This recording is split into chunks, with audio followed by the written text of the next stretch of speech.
मार्च 2023 का वक्त था। तेजस्वी यादव के दिल्ली वाले बंगले पर ईडी की टीम जाती है और इसके बाद ईडी की टीम वहां से खबर देती है, बताती है कि दिल्ली में 150 करोड़ रुपए के मार्केट वैल्यू का एक बंगला तेजस्वी यादव के पास है। जब तेजस्वी यादव के उस 150 करोड़ रुपए के बंगले की कहानी सबके सामने आती है, तब तमाम विपक्ष के नेता, ईडी और तमाम प्रकार के लोग सवाल उठाना शुरू करते हैं और इसके बाद इस बंगले की सच्चाई सामने आती है कि आखिरकार यह 150 करोड़ रुपए का बंगला तेजस्वी यादव के पास कैसे और कहां से आ गया। और आज हमने सोचा कि आपको तेजस्वी यादव के दिल्ली के न्यू फ्रेंड्स कॉलोनी में बंगला नंबर 1088 की कहानी सुनाई जाए। वो बंगला जो मात्र 4 लाख रुपए में तेजस्वी यादव का हो गया, लेकिन वो 4 मंजिला बंगला, आलीशान महल 150 करोड़ रुपए का इस वक्त पर होगा अगर किसी को खरीदना हो तो। अब आगे बातचीत करने से पहले हमारा नमस्कार स्वीकार करिए। हमारा नाम मोहित कुमार सिंह है और आज कहानी 150 करोड़ रुपए के बंगले की। कहानी तब की है जब मार्च 2023 में ईडी की टीम अचानक से छापा मारती है। खबर आती है कि तेजस्वी यादव दिल्ली में मौजूद हैं, उनकी पत्नी भी दिल्ली में है और ईडी की टीम वहां पर पहुंच चुकी है। इसके बाद एक एक करके तमाम खबर सामने आती है, लेकिन सबसे महत्वपूर्ण होता है उस बंगले की कहानी, जिस बंगले में तेजस्वी यादव अपनी पत्नी के साथ जब जाते हैं तब रहते हैं, उस बंगले की कहानी। बंगला नंबर D1088, दिल्ली का न्यू फ्रेंड्स कॉलोनी, एक ऐसा इलाका जो वीआईपी नहीं बल्कि वीवीआईपी है, मतलब एकदम हाई फाई इलाका। वहां पर जमीन की कीमत जो है वो करोड़ों में है। मतलब जो बंगला बना है केवल उसका जमीन करोड़ों का है और वो आलीशान बंगला, वो आलीशान महल, अगर उसके दाम को जोड़ दिया जाए तो 150 करोड़ रुपया उसका पूरा दाम होता है। अब कहानी की वो बंगला आया कहां से। इस कहानी की शुरुआत होती है दशकों पहले, मतलब कई साल पहले, जब लालू प्रसाद यादव अभी सत्ता में थे। कभी रेल मंत्री रहे, कभी प्रदेश में सत्ता में रहे। उस वक्त पर बताया जाता है कि मुंबई के 5 हीरा व्यापारी थे जो हीरा वगैरह का व्यापार करते थे। उन्होंने दिखाया कि हम 1-1 करोड़ रुपया एक कंपनी को कर्ज दे रहे हैं। उस कंपनी का नाम है AB एक्सपोर्ट्स प्राइवेट लिमिटेड। एक कंपनी बनाई जाती है जिस कंपनी का मुख्यालय होता है, हेड ऑफिस होता है दिल्ली में। अब 5 व्यापारी मिलकर 5 करोड़ रुपया लगाते हैं।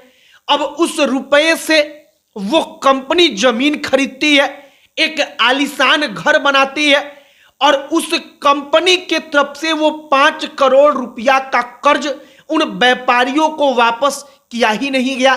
बाद में पता चला कि जिसके जरिए कर्ज लिया गया वो तमाम सेल कंपनियां थी। सेल कंपनियों का मतलब कि फर्जी कंपनी।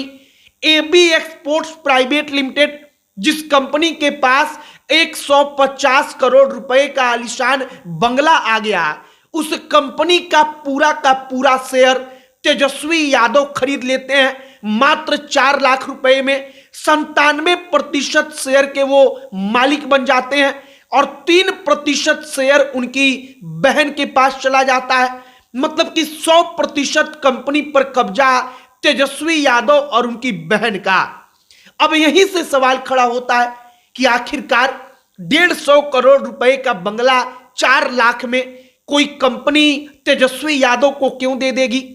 एक और सवाल समझिए कि तेजस्वी यादव के लिए केवल और केवल बंगला खरीदने के लिए AB exports private limited company का निर्माण किया गया, ऐसा आरोप सुशील मोदी, जो पूरी की पूरी पुस्तक लिख चुके हैं लालू यादव राबड़ी देवी पर, वो कहते हैं।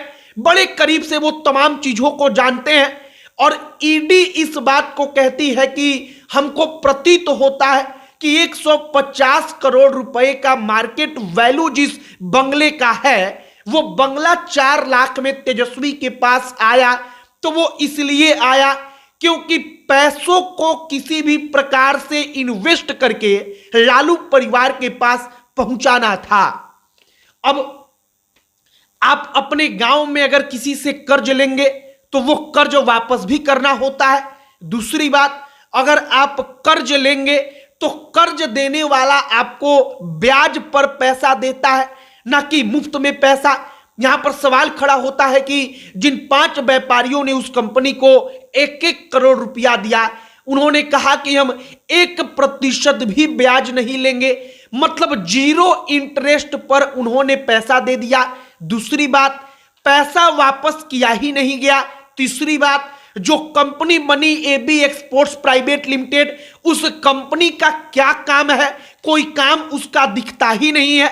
चौथी बात, उस कंपनी में काम करने वाले कर्मचारियों की संख्या 0 है।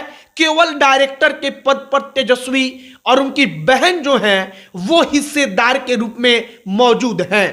और इन तमाम चीजों को देखकर लगता है कि वो कंपनी फर्जी थी।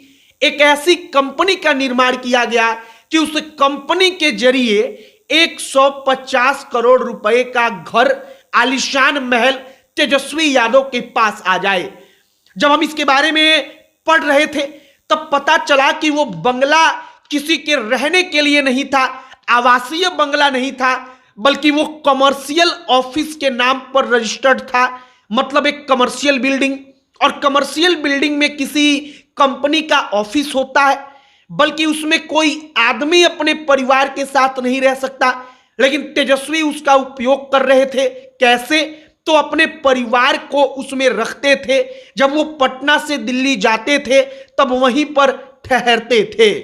फिलहाल AB exports private limited company और तेजस्वी यादव का 150 करोड़ रुपए के बंगले की कहानी हमने आपको इसलिए सुनाई ताकि आपको समझ में आए कि कैसे पैसा गोल गोल घूमता है।